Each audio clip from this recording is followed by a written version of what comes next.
everything is supposed to go away eventually. You see this especially in like show business, famous actors or like musicians. Kanye was the guy that I was there from day one and seen grow. And he always remained himself, and I always loved him for that. And I'm not gonna name names, but I can name you 4 or 5 favorite rappers that I used to have that never changed. And they always made the same song. And as much as I loved them, I fell out of love. And it's like, oh, this guy used to be famous and then he fell off. What happened? And they want to point to, they did this and this and they made some sort of mistake. He's falling apart, but we deny it. Justifying a half-fatty drop, we always buy it. Instead of thinking that, look, it's kind of crazy they got famous in the first place. So few people reach that level. I want to go out having every ability sharpened, you know what I mean? So that's when I was like, yo, there's an album for this. There's songs that have never been heard where it was like, at some point in time, that was on the fall off. I've had maybe 6 iterations of this album. If I smoke a rapper, it's gonna be legit. It won't because my shit ain't selling the same. That was the lamest, goofiest shit. My chin out. Take your best shot, I'm gonna take that to the chin, boy. Do what you do. And they want to point to, they did this and this and they made some sort of mistake. Instead of thinking that, look, it's kind of crazy they got famous in the first place. They want to look down on them or just going through the natural cycle of rising and falling. Lawbreeze and Gentlegrams, the young Simba born sinner, stating for centuries he'd feast on your favorite rapper for dinner, hit a bit of an inner conflict when he couldn't deliver on his promise to place your favorite rapper's neck in a noose, negotiating a truce between the tiny Tupac twin and the Toronto tough-talking Taylor Swift, and now in just a bit like jumping from a cliff, Jermaine gave us the announcement for the fall-off. Maybe he played the game right the whole time, redacting his racy rhymes towards Kendrick, or possibly out of his prime after that dismemberment. We will dissect a bit and look at the finesse and did by J. Cole onto the game, but first, inject those like and subscribe buttons into your veins. I study Rapaholics for a living. For the past 10 years, this album has been handcrafted with one intention. A personal challenge to myself to create my best work. To do on my last what I was unable to do on my first. I had no way of knowing how much time, focus, and energy it would eventually take to achieve this, but despite the countless challenges along the way, I knew in my heart I would one day get to that finish line. I owed it first and foremost to myself, and secondly, I owed it to hip-hop, the fall-off, J. Cole. This is the message J. Cole just shared with the world while he announced his brand new album, 10 years in the making, The Fall Off, with a brand new track titled The Fall Off Disc 2, Track 2, implying this may be a double disc and also may be J. Cole's final album. The album slated to release in less than a month on February 6, 2026. 2626. The date is significant because 26 is the nickname of Cumberland County, North Carolina, which is where J. Cole's hometown of Fayetteville is in. And while his 2014 Forest Hills Drive album saw J. Cole sitting on the roof of his childhood home, the album cover of The Fall Off appears to be where it all began, in J. Cole's childhood bedroom with his beatmaker. The same exact beatmaker that Cole used to create music for the very first time. 5'7", squeaky voice. I hopped up on a stage and murdered, and ain't nobody expect that. So after that, they let me start coming through to their studio, and then from there I saw he had an MPC, he had a 4-track recorder. Once I saw he had a beat machine, I begged my mom every day for a beat machine, every day for like a year and a half. And when I was 15, she made it happen, and she got this thing right here. This is my very first beat machine. I know y'all use Fruity Loops. I'm on Logic. Nobody's using analog things anymore, but this was the first thing in like the year 2000. It's a sampler. It don't come with barely no sounds, and I had to figure out how to use this, and that's when I started making my own beats, writing my own songs. It all started on this machine right here. And all in all, this new and possibly final era of J. Cole's career sees him reflect on his life from front to back. I should really say from back to front, because this new song he dropped, Cole narrates his life in a consistent rhyme scheme in complete Memento-style reverse order. Every action is the reverse of what it really is. Instead of putting his wedding ring on his wife, he's removing it. Instead of being laid to rest, his grandchildren are crying on the way to his funeral. And it caps off with him not escaping his mother's womb, but instead entering into it, with the entire song moving in reverse chronological order as well as every action taking place in reverse. Mama gives me my name, then hands me over to the doctor, and I watch as my spirit reverts.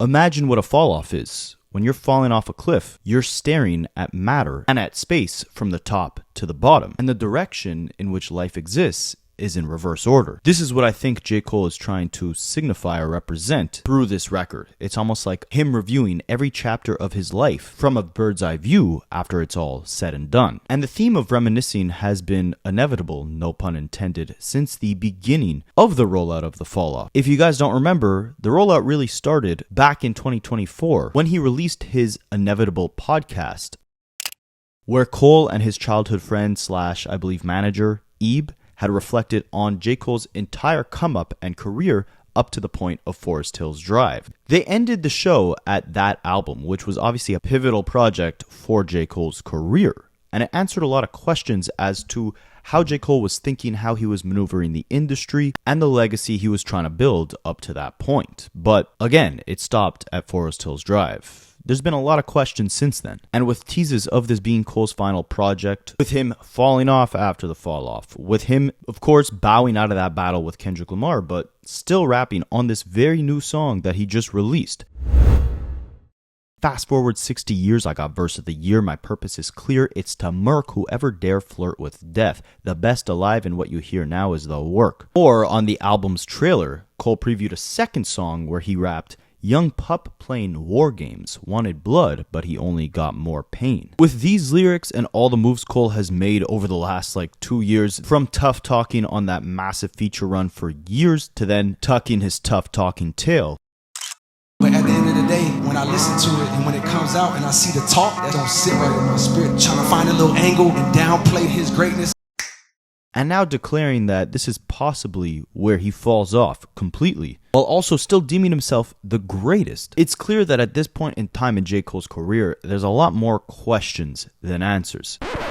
And I want to make something clear. Every time I make a video about J. Cole, you guys say I hate him. You guys say I'm a Kendrick Glazer, delusionally beating a dead horse. We should all just get over what happened when he deleted his diss track and apologized. And I want to remove myself, in my opinion, out of the equation for most of this video, and not only exemplify why the rest of the world, the rest of hip-hop is confused, but also take it back to where J. Cole left off with his Forest Hills Drive episode, because that is where the inception of the fall-off concept had been conceived. Again, he'd said this is 10 years in the making and possibly the last project we get from him. I want to put the puzzle pieces together from every major event we've seen in Cole's career since then and try to understand with you guys what the fall-off truly means.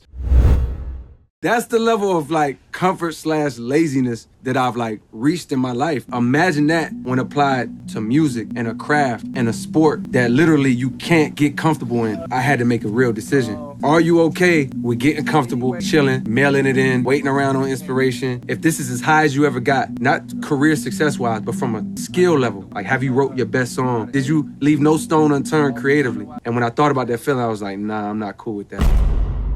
Has J. Cole fallen victim to his insecurities, or is he playing the industry on a level we have never seen before? Will the fall-off put J. Cole in that upper echelon category of not being third place of the big three, but instead being Muhammad Ali? At this point, the perception of J. Cole is so interesting because unlike with Drake or Kendrick, where you have fans that are so divided, but it's pretty much you either love Kendrick or Drake, or you hate them because you're riding for the other person. Like you have the quote-unquote OVHOs or the quote-unquote K-bots just kind of clashing at each other. With J. Cole, I mean, like with most things in his career, he falls right in the middle, right? Like some people think he just makes tranquilizer tracks, music to fall asleep to. J. Cole dropping an album this Thursday. I need some sleeping material. That's a fact. Some people thought he was actually right to back out of the battle, like Big Daddy Kane. Cole pulled the song back and said that he not there, and I was mad. I'm like, no, come on, brother. But then as I watched the Drake and Kendrick battle unfold, I had so much respect for Cole's decision. I respected his decision so much more. Some rappers thought he shouldn't have engaged in the battle in the first place. How did you feel about J. Cole's apology during the whole rap battle? This question. I understood it. I just feel like he should have never engaged in the first place. I won't do that. I won't delete. If I'm gonna say something, I ain't gonna take it back. I'm gonna take everything that comes with that. And finally, other people's opinion on J. Cole is, well, I hate J. Cole the way that Kendrick hates Drake. Always have, always will. My biggest complaint about Jermaine since the beginning of his career is that he's a big ass poser. Him trying to pose like he didn't take no L in this rap beef. But here's the thing, Jermaine. Ain't no incompletes in rap beefs. So when you pulled that track, you took a L. Don't come back months later talking about firing my pen. They think I'm dodging smoke when you brought an actual water gun to one of the biggest rap battles we've seen since Drake versus Pusha T. You trying to make it seem like it was an internet moment to save face. Because what it was really about was competition. And you can't be king because you don't want to compete. You just want the crown to be handed to you on some privilege type shit. Because that's what you used to. Privilege. The last thing we heard from J. Cole within the news circuit is that Cameron was actually suing Cole for not giving him the proper royalty or profit credits off the song they did from J. Cole's 2024 Might Delete Later album. And that was an interesting situation because J. Cole and Cameron were seemingly friends. So much so to the point where this collaboration that they did was actually supposed to be a swap for a swap. Cameron appeared on J. Cole's song, so J. Cole in return was either going to give Cameron a verse or appear on his podcast. You know what I mean? Cold World Killer. You feel me? Know what it is, man. It's that time. Almost time. But of course, you guys know what came about after a week of Might Delete Later's release, right? Trying to find a little angle and downplay his greatness. How many people think Kendrick Lamar is one of the greatest to ever touch microphone? Dreamville, y'all love Kendrick Lamar, correct? As do I. And naturally, after J. Cole bowed out of the beef, he obviously didn't want to talk to any, podcaster or news reporter. He didn't want to go on any live show and have to be under a microscope answering questions. But he did speak a lot in what I thought was very smart on his Inevitable podcast, where again he told stories of his entire career that put a lot of context together for the first 3 albums he released. And based off the struggles that he described going through, growing a loyal internet following throughout the early days of the blog era, but how that didn't necessarily translate into major label success and the pressure he was faced with to then break out into the mainstream with his debut album, and based off how he's talking about and describing the vision and the goal of the fall off. Wow, that was a mouthful. Pause. I say all that to say the fall off seems like redemption for what Cole believes are the pitfalls of his first album. I mean, what was that song recently where he said the fall off is like Hove dropping Reasonable Doubt last, aka this will be his magnum opus. And if you've been following Cole's career, if you watched that Inevitable podcast he put out after the beef, then you know that his dream from an early age was to drop a unanimous classic right off the rip as his debut. That's not how it necessarily worked out. And to understand what we'll be getting with the fall off, we gotta take it all the way back. I tell him go sit down. I bagged your girl, dog. I just told her I was Chris Brown. As you brothers smoking more kush, if South run you ask George Bush. I think the root of any insecurity that J. Cole has had throughout his career derives from the very moment he signed to Roc Nation. J. Cole wasn't born anywhere flashy, but he also didn't have an incredibly rough upbringing. He grew up in Fayetteville, North Carolina. He was on the straight and narrow, headed down a college path, and in 2007, by the time he's around 21, 22, he's taking music very seriously. So much so to the point that he actually brought a beat CD. Because again, Cole doesn't just write, he also produces. He brought that CD to Rock the Mic Studios, the studio that was used by Jay-Z, and he waited hours hoping he could hand his tape to Jay. Eventually, Jay-Z came out, kind of dismissed him, but the two rekindled about 2 years later after J. Cole released the song Lights Please. J. Cole's manager at the time, Mark Pitts, said, "It might have been in November 2008 when I first heard Lights Please. I called Jay-Z and I said, I've got a Christmas present for you. I went to Jay's house and said, I'm going to play you one thing, and I played him Lights Please. I remember his face when he heard the song. He had the same expression I had from hearing it. He wanted to meet Cole. We had the meeting in the office and it was on. I played Jay Lights Please, Lost Ones, Grown Simba, and a bunch of freestyles, and from there, he was in." The first song he heard, he was just like, yo, who is this kid? Can you bring him to me? From Fayetteville, North Carolina. Yeah, exactly. Once I got the news, I really didn't believe it. People like, yo, somebody called me, they're like, yo, Jay wants to sit down with you. And it's kind of like, half excitement, half like, yeah, right. Whatever. I believe it when I see it. So it's safe to say with J. Cole signing to Jay-Z's record label, he's about to put some real money into his pockets. Now, what's insane, guys, is this was already 17 years ago. J. Cole might ride a bike to this day, but he's been rich for 17 years. So 17 years later, we gotta catch up. It's the new year, so we gotta find some new ways to make money. And a bunch of you guys told me last year, I put you onto some of the easiest side hustles, and I promise you, I have the best one yet for you right now. Tester Up. And no, this is not about any boring tests. See, a lot of mobile games need new users to test how good their apps are and how well they work. And Tester Up is an app that pays you real cash just for testing different apps and playing games on your phone. And it's so easy to get started and earn money. You just download the Tester Up app by scanning the QR code you see on the screen or clicking the link in the description of this video. Then you make an account using your email or your phone number. It's super quick. You'll get a free $5 welcome bonus just for signing up as well. And then boom, you look through the available tasks, you pick one, and you start getting paid to play games. Some tasks are about testing brand new apps, others are about playing games and hitting certain levels, but ultimately Tester is the best because they make the instructions super clear, so you'll know exactly what you need to do to get paid. So if you want to start earning money today, scan the QR code on the screen or click the link in the description of this video, download Tester Up, sign up, and let's start making some money.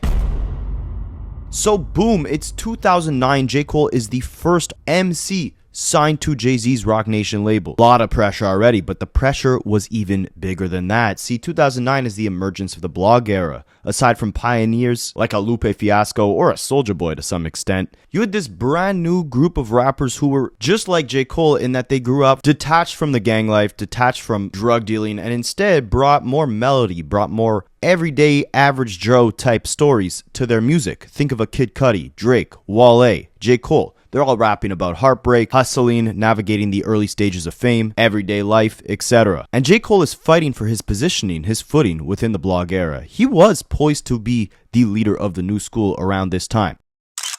We really believe Jay was like a drug kingpin, still spending money from 88, whether or not it was true or not. Like, who cares? The music was incredible. Biggie was really like this overweight player, smooth guy, because that's what he rapped about. And Pac was really this maniac, psych. This is what we thought these guys really were, whether or not they were or not. I feel like the new lyrical guys these days have to stick more to themselves. Like, Wale really has to be like the fashion guy who grew up African, and I really have to be the guy who moved to, you have to tell your story now, because if you don't, and if you're slightly off, it's going to come back and haunt you, because the internet, you can't be rapping like you're a drug kingpin, and I could just pull up your W-Dons from whatever regular job you had. So I think it changed in that way. Remember, this is 2009, 2010. Kendrick Lamar is way in the underground. Frat rap is ruling the airwaves. Kid Cudi is first up to bat with his massive hit song Day and Night, his collaborations with Kanye West. Drake is next up, makes an even bigger splash than Kid Cudi, right next to Lil Wayne. Global hits being printed out of the OVO sweatshop on a daily like Best I Ever Had and Successful. Wale is next up, and he catches a massive hit early on with his Lady Gaga collaboration, Chillin'. He's good friends with J. Cole, and J. Cole witnesses how Wale was kind of pressured by his label to follow up the momentum of that big single with a debut album. Maybe a bit of a rushed one because it didn't hit the commercial success that he thought it would. And this might have scared J. Cole. It might have scared Jay-Z. It might have scared the labels, right? How do we market this internet superstar to actually translate their virality into real physical sales and radio play? So Jay-Z told Jermaine, you're not releasing your debut album until the label has a hit from you, buddy.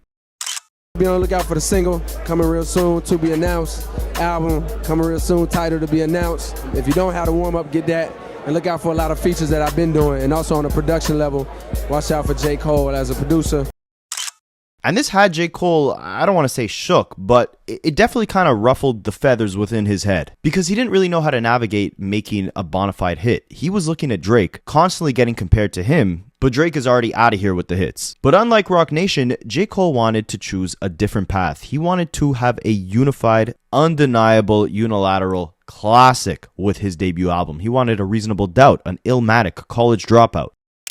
Probably the most perfect example I can think of is Kanye, because he came out, College Dropout was an undeniable classic, and I always use him as an example because that album is 100% him. He didn't have to change to sell millions. It was just him. He made great music. He came out with Jesus Walks as a single. Like, people were playing Jesus Walks in the club, All Falls Down. So that's what I mean by keeping it true to yourself, but you can still sell records. But the album kept getting pushed back. So in response, J. Cole is trying to build up hype on the internet where it all started by dropping all his best work on his now classic mixtape Friday Night Lights, released around 2010 because, again, his album just kept getting delayed. And he needed to compete with all these guys who are now running the game. Now you got Big Sean, who just stepped in the ring. You got Wiz Khalifa, who just shook the game up with his Billboard #1 hit, Black and Yellow. Even Drake didn't have one of those at the time. So Jay-Z does what any smart executive would and pairs J. Cole up in the studio with the same producers of the song Black and Yellow. J. Cole reflected on this, saying that this was like the lowest he felt in his entire career, right?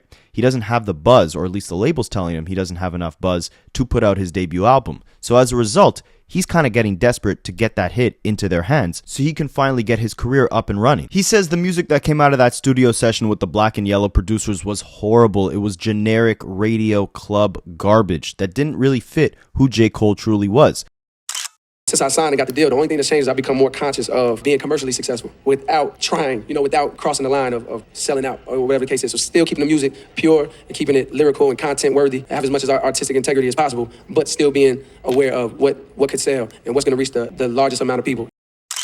So right off the rip, right, he's starting his career off in a little bit of a compromised, insecure position, watching his entire competition almost lap him at this point. And I'm not downplaying J. Cole when I say that, because he ends up redeeming himself. But first, things come to a boiling point when him, Drake, and Jay-Z are at a Grammy party or some sort of celebrity party, and Jay-Z approaches both J. Cole and Drake and looks at Drake and says, "Yo, please give my boy a hit." And imagine how horrible that must have sounded for J. Cole when his mentor, his boss, is looking at his greatest competition right now in Drake and begging the guy to give his artist a hit. Embarrassing. It made J. Cole feel like he wasn't truly built for this, like he couldn't stand toe-to-toe, even with the very artist he came in the game with. But that's when J. Cole blocked out all the outside noise, and he literally describes this in his Inevitable show. The reason why he came up with his first hit, Workout, is because he left those paid studio sessions, he left all those pop producers, he stopped worrying about the pressures that the label was putting on him, and just started creating out of a place of passion. He put on one of his favorite albums, The College Dropout, and when he heard the sample to the new workout plan, sparks started flying. He flipped the sample, created Workout, and the rest is history. Whoop de scoop de poop. Whoop de do. Well, not exactly, because Jay-Z actually did not like that record. Cole says it to this day, but it worked. So now he gets a release date for his debut album, but the problem is he puts all his best stuff on his mixtapes that came out before the album to build hype for the album, right? So when they're building this new track list for this album and they have deadlines to meet, the album didn't feel up to par with where Cole wanted it to be. Again, he wanted it to be an undisputed classic right off the rip. The label's telling him he could expect to sell around 60 to 70,000 copies in the first week. And keep in mind, Drake is already gearing up to drop his second album, and on his first at this point, he had already sold 400,000 copies in the first week with it. Wiz Khalifa did 100K, Big Sean did around 80. Kid Cudi was pulling in 90 to 100, so for Cole to do 60 to 70, that would put him in a tier a little bit below his peers. Now, I bring all this up to say that J. Cole from the beginning suffered this weird, I don't know if the word is dichotomy, duality or whatever, between being the underdog, but also being praised as the golden child, the guy who's going to carry the culture forward. He's standing right next to Jay. Out of the entire blog era, you could argue that he was the most lyrically skilled MC at this point in time who's in the mainstream. But at the same time, he doesn't have the hits. His debut album doesn't have the impact, doesn't have the quality of some of his peers, or at least the standard that Cole wanted it to be at. Probably the most perfect example I can think of is Kanye, because he came out, College Dropout was an undeniable classic, and I always use him as an example because that album is 100% him. And again, the weird duality thing is that it ended up crushing expectations, selling over 200,000 copies in the first week, which is amazing for a debut project, but the critics didn't love it. And this would be a repeated theme throughout Cole's career, which he admit had got to him at the beginning, where his peers would get critical praise, but he would keep getting these 6 out of 10s from Pitchfork and all these major publications. But his fans loved the projects. The albums were selling well, right? So again, there's this weird balance between him not fully feeling like he's at where he belongs. And we see that on his next project when he releases the song Let Nas Down, an entire track on his sophomore album dedicated to the fact that he believed Nas was disappointed in J. Cole's first big single, Workout. So much so to the point where Nas had to hop on the remix and give J. Cole a pep talk to let him know, nah, you didn't let me down, you're doing great, keep going. Spicy.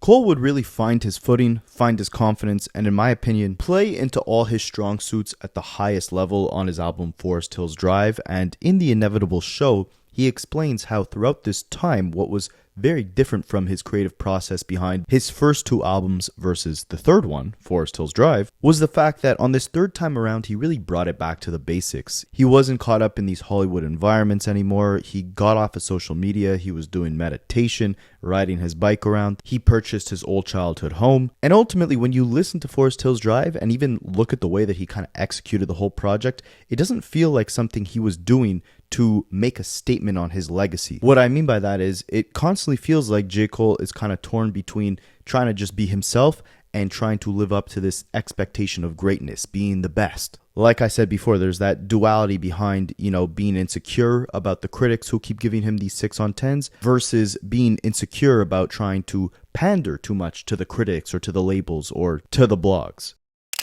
I hate the feeling of, oh man, he don't, come on man, like, hear the album and tell me that, or hear Friday Night Lights and tell me that, you know what I'm saying? I'll never change if it's not for the better, and I'll always only grow. That's my goal, at least. Let's pray.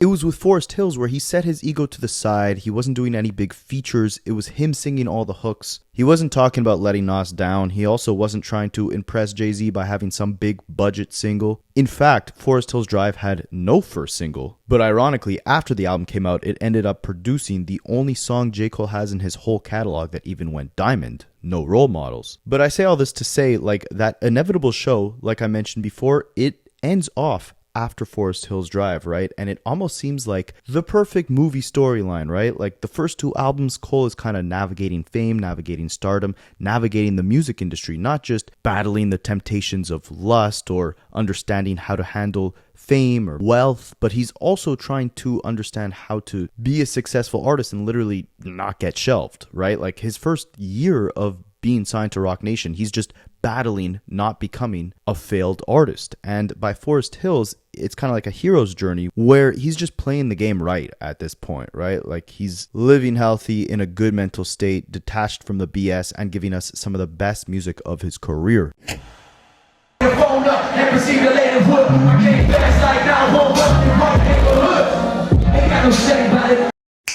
And in my opinion, that would go on for a while. But there was an added layer of confidence to how Cole was moving over the next few years after Forest Hills Drive. That's why I'd be kind of interested in seeing the context, having an inevitable show for the next few releases that he would go on to produce.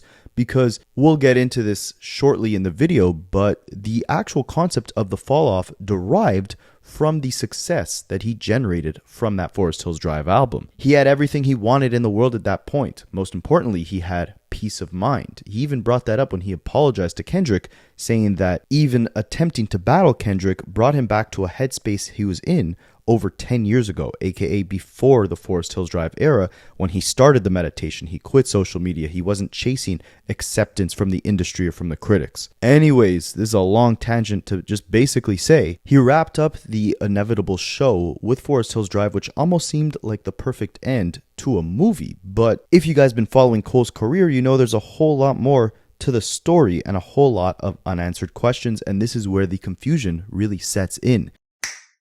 I'm maintaining myself. Kanye was the guy that I was there from day one and seen grow. And he always remained himself, and I always loved him for that. And I'm not going to name names, but I can name you 4 or 5 favorite rappers that I used to have that never changed. And they always made the same song. And as much as I loved them, I fell out of love. So like I mentioned before, by Forest Hills Drive, Cole is no longer chasing that validation. He's not apologizing to Nas for putting out, a radio hit, but instead, he ironically actually starts dissecting and expressing his direct disappointment in the moves of another one of his heroes, the very man who indirectly gave him the inspiration for that first radio hit that he ended up apologizing to Nas for, Kanye West. Whoop de scoop de poop. Whoop de do. So after Forest Hills Drive, the concept of the fall off is born. We'll touch on that again at the end of this video. But in a nutshell, it derived from Cole just being comfy. So for a while, we actually didn't hear from him. He was contemplating retirement. He had writer's block. He said the raps he was writing at that point in time were more uninspired than ever. He ends up coming back about a year and a half later with 2 songs, and I think one of these songs really encapsulates what Cole is trying to communicate through this fall-off concept. And that was the song False Prophets. He's falling apart, but we deny it. Justifying a half-fatty drop, we always buy it. I think this song represents Cole's idea of the fall-off, the many directions a fall-off could take, and how you should look to define your legacy, especially when you're playing in the big leagues. In the second verse of this song, Cole is essentially reflecting on what I believe is one of his closest peers within the game, someone who, for the first half of their career, followed a very similar trajectory to Cole, and that would be Wale. On this verse, Cole is talking about watching Wale be crushed by his insecurities that all stem from his need for industry acceptance. I know a homie, he's a rapper, he want to win bad, he want the fame, the acclaim, the respect that's been had by all the legends, so every time I see him, he's stressing, talking about people don't give a F, this stuff's depressing. Cole, as an outsider looking in, is kind of seeing himself in Wale, in that you come into this game just wanting to be, a great rapper, doing this for the love of the music, but you kind of get lost in the criticism, the hate, the love, the desire to be held to a certain standard that someone else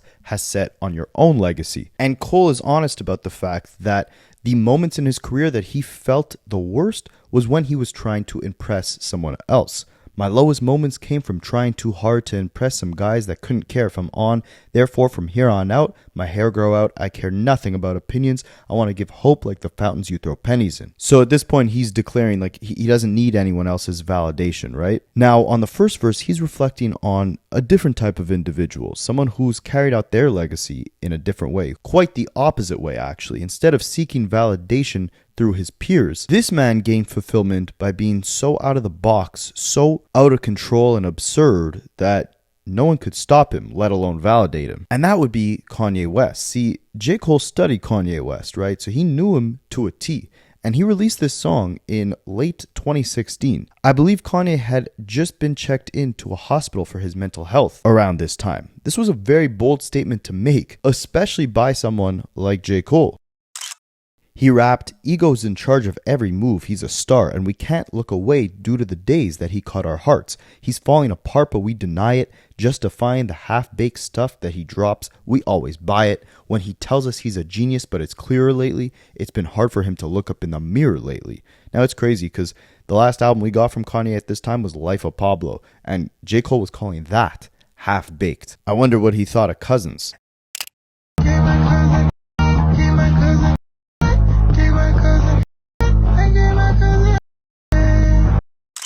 And by the end of this verse, J. Cole basically makes it known that it's wrong to idolize someone like this, someone who's living behind a facade.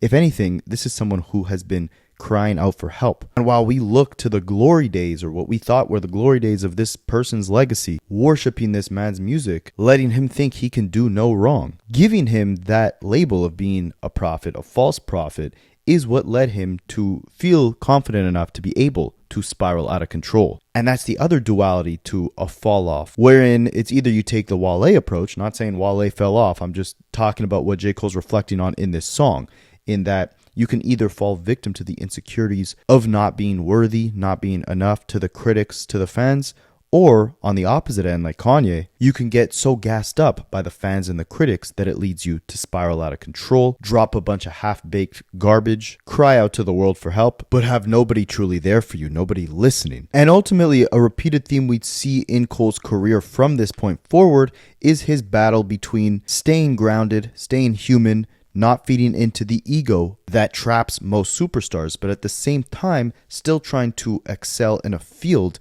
that is centered around competition. On a side note, what's funny is that Charlemagne a couple years later had reported that when he did a sit down with Kanye West, Kanye told him that he thought J. Cole was constantly dissing him, not just on that one False Prophet song. He said, "Who else is out here in love with people from reality shows like me?" And that's ultimately because on J. Cole's No Role Model song, he rapped, "Now all I'm left with is HOES's from reality shows, hand her a script, the girl probably couldn't read along." And Kim Kardashian, Kanye's wife at the time, of course, had her own reality show. Kanye would then go on to become one of very few rappers to ever really take big digs at J. Cole. I mean, you had Lil Pump, who had started a whole troll movement of just basically saying F J. Cole for no reason. reason. J. Cole also responded to that by predicting Lil Pump's entire future, basically, with, ironically, the song called 1985, Intro to the Fall Off. You also, of course, had Kendrick Lamar, who sent a couple, indirect jabs J. Cole's way. We know how that ended. And then you had Kanye West, who, after Kendrick sent those shots at J. Cole, Kanye decided to take it upon himself to, for a short period of time, defend Kendrick Lamar and actually go at both Drake, but mainly J. Cole. I mean, first on his remix to Like That, he had a line where he said, like, I can't even think of a J. Cole line. Play J. Cole, make the P word dry. Then, when he was going on his Twitter rampage, he was tweeting stuff like this. No one listens to J. Cole after losing their virginity. When I was hanging out with Drake during the Donda sessions, most of the convo was me telling him he was hurting hip-hop by giving J. Cole a platform, and I was saying how much I love Future. I hate J. Cole's music so much. It's like between Kendrick and J. Cole, I bet you industry plants asked J. Cole to diss Drake, then we would have been accosted to a J. Cole Super Bowl commercial with no SZA song to save it. I just find it hilarious, though, how he went from, like, defending Kendrick by dissing both Drake and J. Cole, but then J. Cole backed out of the battle. Kendrick destroys Drake. And then a year later, Kanye West is quasi-defending Drake by crapping on J. Cole and Kendrick, but then ends up a week later calling Drake something that rhymes with bag. Story for another video, but unlike the way J. Cole responded to Kendrick, he had some kinder words for Kanye West. At this year's 2025 Dreamville Festival, he actually took some time during his performance to thank Kanye for constantly clearing samples for Cole throughout his career, including, again, his breakout hit, Workout, which sampled Kanye's song, The New Workout Plan. I know feel a way about him right now. I got love for him, and I really appreciate him. He cleared all these samples for me, and you know what I mean? And when that door cracked, I heard some that I had heard for a long time. I had been hearing this, but I heard it differently that day. It was like, imagine I'm in the bathroom, but I had the laptop in the hotel room on the bed, and I heard this coming from the other room. I said, what the was that? I ran back in the other room. It's like it spoke to me. I told you, all you got to do is keep the door cracked. That shit spoke to me different on that day. So I ran that back. I was like. Now, aside from Kanye West, aside from Cameron, another legend who many people assumed for a while J. Cole was unhappy or maybe even beefing with was his mentor, his boss, Jay-Z. Aside from all the stories J. Cole told on the Inevitable show where Jay-Z was basically pushing Cole in a creative direction he did not want to go in, embarrassing him in front of Drake, with things even getting so bad to the point where J. Cole had to confront Jay-Z to tell him, like, hey, when you were making Reasonable Doubt, your debut, to the world, did you have label heads chewing your neck off, forcing you to have a hit before you released the music? Obviously a tough conversation to have with, Jay-Z of all people. Takes guts. And aside from, one or two collaborations, we never really saw Cole and Jay link on a song together. I mean, Jay-Z and Drake have more collaborations together than J. Cole and Jay-Z have. And then, we don't even need to get started on Jay's other proteges, right? Like, he was constantly collaborating with Kanye, Rihanna, Memphis Bleak, etc. Why did we never see him have that dynamic with Cole, who was by far one of his most successful artists? Well, it turns out there wasn't actually any issues between Jay-Z and J. Cole. In fact, Jay-Z actually gave Cole his masters back. And this was something Cole rapped about in a track on his most recent project in 2024, Might Delete Later. Y'all ass jigger, how much did the kid gross for that label? Pay dues, had to pay due for my masters, but I'm grateful. Business is business.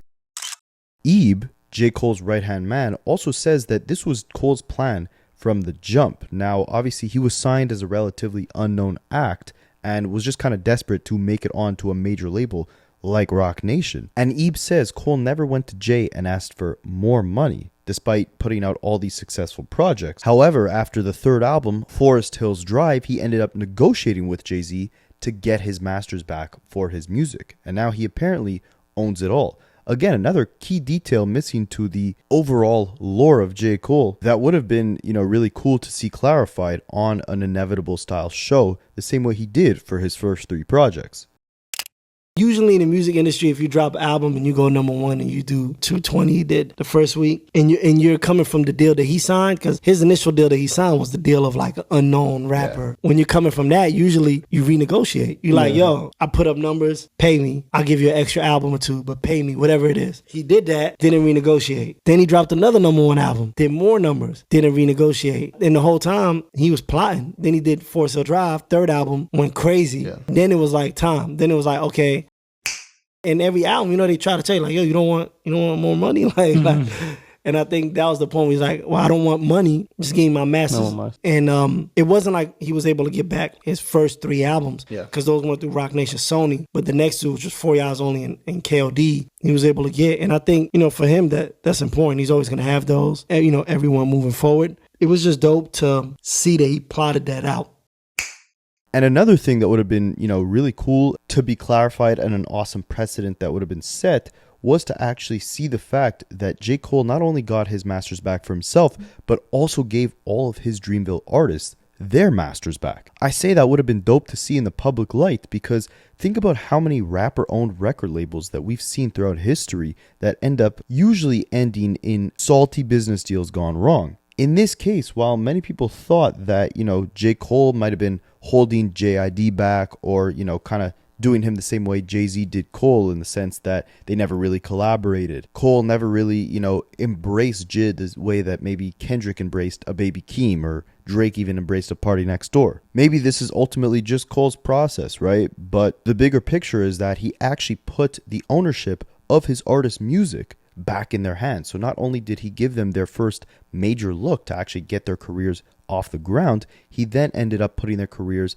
back in the proper ownership. And JID is extremely thankful to Cole for this, despite rumors circulating similar to Jay-Z and J. Cole that JID and J. Cole may have had issues.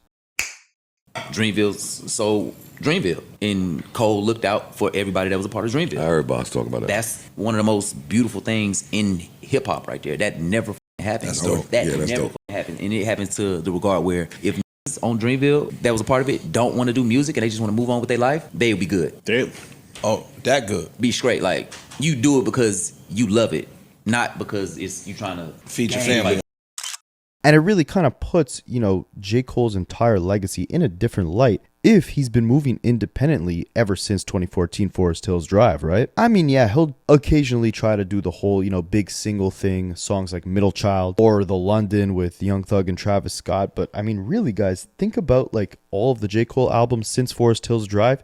He pretty much adopted that consistent formula that he implemented on Forest Hills Drive in the first place, in that he doesn't really have a big single to release before the album comes out. If a song ends up taking off, it wasn't ever like a blatant attempt at a radio hit like his earlier music was. If anything, it was just a more organic song that fit the overall theme or sound of that particular project, and it just, you know, coincidentally caught on a mainstream level. Like, we haven't really seen Cole force feed himself into the mainstream the same way a Drake would. He's kind of just been doing his own thing, but he has been very successful at that. So if this whole time he's been independent doing so, having all this success while self-funding his own career and not going that pop approach, trying to chase the hits constantly, but still selling all these records and these tours, it puts his legacy in a whole different light. But it goes back to that False Prophets record, where at this point, Cole isn't necessarily looking for validation from the critics. And if this happened a while ago, then you add some of his success to him as an independent venture move, and I think it changes the scale a lot on the Kendrick, Drake, Cole argument. If Cole has been doing whatever he's been doing for the last, he's been moving as an independent. It changes things for me. Now, as we all know, the one misstep Cole took over recent years, where he went back to his old ways of chasing that validation from the critics, from the industry, facing that pressure from the fans, was throughout the beef with Kendrick Lamar. And honestly, rightfully so. There's no real excuse for J. Cole kind of backing out of that battle, right? This was a battle that he pretty much begged for since Kendrick dropped Control. You want to argue that, you know, Drake handled that Control verse like a sensitive little girl? 100% I agree with you. But J. Cole was very confused when that verse came out. I mean, he put out a verse on Justin Timberlake's song TKO, where he was kind of responding to Control and ultimately saying, like, I can't tell if this is my boy or I can't tell if this is war. But if it's war, I'll load up on all ammunition. I'll make sure your lights are out. I'm not the one you want to mess with. And for the next, 10 years? He kept that energy consistent. But the thing is, I don't think Cole ever actually wanted a real challenge, especially not from someone like Kendrick Lamar, who he considered a real friend. At one point they were going to do a collaboration album together, right? He's a big reason why Dr. Dre ended up even considering signing Kendrick Lamar early on. Did you tell Dr. Dre about Kendrick? Who told you that? He just asked the craziest question, which, yes, the answer is yes, I did. I'm not going to say I was the first to tell him. When I brought him up to Dre, yo, you got to sign this kid from Compton, boom, boom, Kendrick, boom, boom. Shout out to Dr. Dre. He made the right decision. So I think with the history they have, when J. Cole was sending all those bars about putting your favorite rapper's neck in a noose for all those years, I don't think he was thinking of Kendrick. I think he's well aware of his position within the big three and the, skill set that each player brings forth, right? He said it on that remix to Pipe Down in 2021. They threw the bronze to me behind K-Dot and Drake. Those guys are superstars to me. And maybe I'm afraid of my own luminosity. Anyways, I'm not going to go too into, Cole backing out of the battle and all that. We've discussed this a million times on the channel. One thing I will say I love going back to and reminiscing on because it was such an exciting time for me is right when he dropped Might Delete Later. Like, hip-hop just seemed like it was about to head in the most exciting place it's been in ages. Guys, if you remember 2023, especially in the mainstream, it was a very quiet year, right? A lot of the talks that people had in 2025 about, hip-hop being dead, Kendrick killed the party, those conversations were actually louder in 2023. We just have recency bias. We don't remember. So it was a massive moment when Kendrick Lamar came on that Like That verse, calling out all the big three crap and, really bringing competition back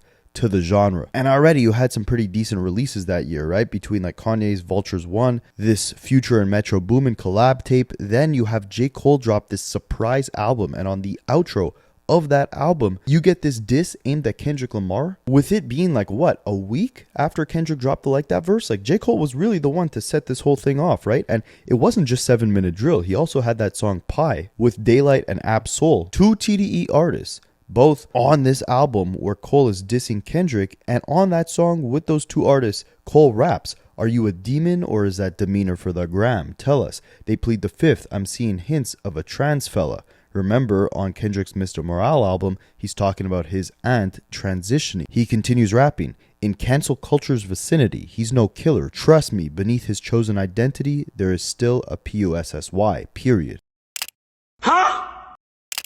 So it's like, man, either J. Cole was directly taking aim at Kendrick, or he knew what he was doing at the very least, putting Ab-Soul and Daylight on this record, and didn't learn from his mistakes with that Drake song back in 2013 when he had a bunch of bars about autism. Whatever the case is, it was a bold move, and I think personally there were a lot of different ways Cole could have approached 7 Minute Drill. He makes it seem like, he took the song down because he felt like he wasn't moving right, he felt like his head was in a bad space due to the beef and all that, but you can't ignore the fact that the reception to that song was not very strong, right? Like, people were not looking at 7 Minute Drill like that was the red button that was going to destroy Kendrick. So it's possible that Cole felt some of that backlash, some of that criticism, which made him insecure and in turn made him realize, like, all right, maybe I'm not cut out for this. And then obviously, like, he's leaving Drake stranded, which, this doesn't have to be a 2v1. Drake can fight his own battles, right? But kind of a crazy look to, get on that stage and be like,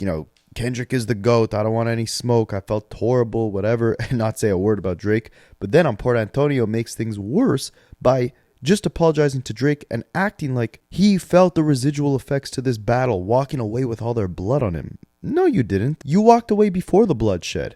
And, what I go back to a lot is Drake's diss song Back to Back. I don't mean like I revisit the song and listen to it, but in my mind, when I think of how J. Cole could have approached battling Kendrick, I think of that Drake song Back to Back. If you guys remember it, it was scathing in the sense that, there was a lot of meme-worthy quotable bars in there that really stung Meek Mill because they just got sung by so many millions of people, but they weren't deeply personal or insulting or cruel, right? Like, that beef with Meek didn't go to the depths that we saw Drake and Pusha T's battle go to, or of course, Drake and Kendrick's battle. I mean, the biggest reference to Meek Mill's personal life that Drake even made was a nod to the fact that Meek Mill was dating Nicki and he was opening for her world tour. Is that a world tour or your girl's tour? I mean, those are very lighthearted, quotable bars, right? J. Cole could have taken the same approach with 7 Minute Drill. J. Cole is the nice guy, right? He usually seems pretty comfortable in his shoes.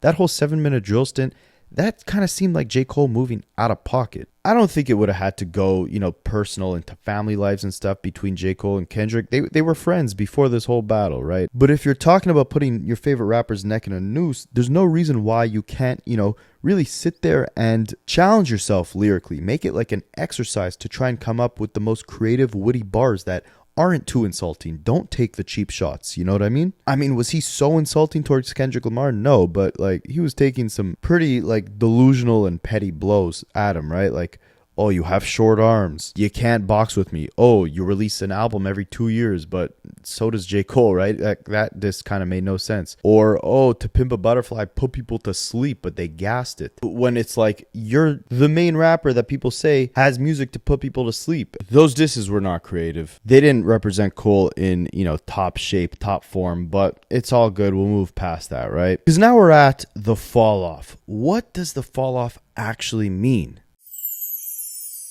I want to go out having every ability sharpened, you know what I mean? So that's when I was like, yo, there's an album for this. There's songs that have never been heard where it was like, at some point in time, that was on the fall off. I've had maybe 6 iterations of this album. 2018 is the first time he introduces the concept of the fall off. The outro to his album KOD 1985, Intro to the Fall Off, where he, sends a stark warning to rappers like Lil Pump, who are kind of just in it for the money, in it for the mumbling, letting them know the lifestyle they lead can lead them down a bad path. That's a video for another day. But Cole says he actually thought of the title originally in 2016 when he started working on For Your Eyes Only. And he says the title captures the concept of a decline or a loss of edge. Now, he's officially been teasing this album since 2020, so already 5 years now. We haven't heard a real Cole album unless you count Might Delete Later, but that was kind of like a mixtape. We haven't heard a real Cole project in 4 years, and it's ironic because he was criticizing Kendrick for barely dropping any music. But when describing what this title truly means, it feels like Cole was kind of conflicted in it, right? He reflected on how the source of the inspiration for this concept came after Forest Hills Drive, where he feels like he accomplished the highest heights of his career at that point in time. Remember, he was facing those big challenges from Drake and Kendrick Lamar to meet the same type of critical praise Kendrick was getting and the same type of commercial success that Drake had had. He finally accomplished that with Forest Hills Drive when he just, didn't let his insecurities get the best of him. He was meditating a lot, removed himself from social media, and really locked in on some conceptual storytelling vibes. But after that came the tour, the hits. It felt like Cole was on top of the world, and he says that's when he felt comfortable. And he realized at one point in time when trying to cook up his next project, wow, I really lost my edge. He was suffering writer's block. That lack of confidence was in full effect. And he's like, oh, this is what the fall off is. And he stepped back at that period of time and asked himself, you accomplished a lot. You can just live, drive off on the coast, have a happy life, forget about everything else. Your legacy is cemented. Do you want to do that? Or do you want to keep going? And ultimately, he chose to keep going. This is 2015 after my biggest album, 2014 Forest Hills Drive. I got off tour. Bro, I was comfortable. I was comfy. I was watching TV shows for the first time, bro, since I was in my teens. I had never done this because I had been going nonstop with a big goal. Every day I open my laptop up, try to make a beat, and then I try to write. And then when I start writing, I'll be like, man, this kind of ass, if I'm being honest with myself. And it was like, oh, you hella comfortable. I had lost some of that bite, and I had a real talk with myself. I was like, yo, bro, you accomplished a lot. It's like, yo, you made it to where you wanted to make it to. Do you even want to keep going? Do you want to retire right now? I thought, and I was like, what's the answer? And I felt the answer immediately, and it was like, nah, not yet. If I go out and close the chapter, not saying I will, but if I do, I want to do it at the highest level of achievement and skill set that I ever been in my life. So I was like, yo, that's going to take time. So since then, I was like, oh, there's an album for this, and I ain't know the name. And over time, the name and the story and my skills grew. It's a level I want to reach for myself. But ultimately, he's very vague on whether or not the fall off as a concept, as an album, truly means that this is when he falls off, or this is when he gracefully exits, right? Like, it sounds like with this concept, he's almost trying to redefine what the fall off means, almost like a graceful exit instead of like kind of being forced out due to an apparent lack of quality or inspiration. But does that mean this is the final project? I mean, if it does, that's okay. But if the core of this concept is to show how during that pivotal moment in time, you had a conversation with yourself internally and realized you didn't want to stop, you didn't want to fall off, then why would you center this whole concept around the fact that this would be your last project and you're almost choosing to fall off? Maybe he's leaving out some key details here, some key questions that'll only be answered on the album, but I do feel like it's a very strange choice to name this highly anticipated album that you've been teasing for half a decade The Fall Off, if this is not truly where you want to end things. And I think ultimately it just comes down to legacy. J. Cole has always seemed like someone who isn't afraid to be human, not afraid to show his mistakes, his vulnerabilities, but at the same time, every human has some sort of passion that they want to excel at, something they want to be the greatest in. And it's that constant battle between humility and ego that could send you in a spiral if not properly kept in check. And ultimately, everybody has a fall from grace or a graceful exit, one of the two. And I think with the fall off, J. Cole is trying to pick his poison, trying to define his fall off, his final bow, on his own terms, in the most human way possible. He's not trying to show us that this superpower he possesses, this reign that he's been on, will last forever. He's not like Drake trying to, desperately attach himself to the charts and to relevance through any means possible at all times. And I don't think he's like Kendrick in terms of wanting to step out of his comfort zone beyond, a certain measurable degree. J. Cole is happy to work on being the best version of himself, and when he dropped this trailer to The Fall Off, I think that's exactly what it communicates. It starts off with J. Cole washing a Lamborghini truck at a regular everyday car wash, showing you again that, even beyond the superstardom, beyond the greatness he's achieved, he's still human at the end of the day, and there's a voice talking as he's washing this car, reflecting on the fact that, in show business, in music, in Hollywood, everyone has a fall off, right? No one could stay at the top forever because it's just the cycle of life. Things ultimately change and evolve. Everything is supposed to go away eventually. You see this especially in like show business, famous actors or like musicians. And it's like, oh, this guy used to be famous and then he fell off. What happened? And they want to point to, they did this and this and they made some sort of mistake. Instead of thinking that, look, it's kind of crazy they got famous in the first place. So few people reach that level. And after this, J. Cole is at a Waffle House or some sort of diner, and the voice in the trailer continues to reflect on the fact that everyone wants to tear an artist or a creative down for having a fall off, even though it is natural, right? We don't want to look at all the hard work it took to get into that extremely rare position of, reaching this level of fame or greatness. Instead, we want to reflect on the downfall or the negatives. Yes, of course it's not going to last forever because somebody else has to take that spot. But no, they always want to say, oh, that guy fell off. They want to look down on him for just going through the natural cycle of rising and falling. And I think with this message, it ultimately clarifies the narrative that J. Cole is trying to convey with this fall off concept. He's trying to define his legacy, his greatness by his own terms. And with this project and this story being 10 years in the making, with him probably strategically leaving out the entire segment of his inevitable show between Forest Hills Drive and now, there is a lot of explaining, clarifying, communicating, and catching up J. Cole feels ready to do with this project. And with there still being so many more questions than answers, this has got to be by far one of the most anticipated moments of Cole's career. But let me know what you guys think, and I'll catch you in the next one. I study Rapaholics for a living.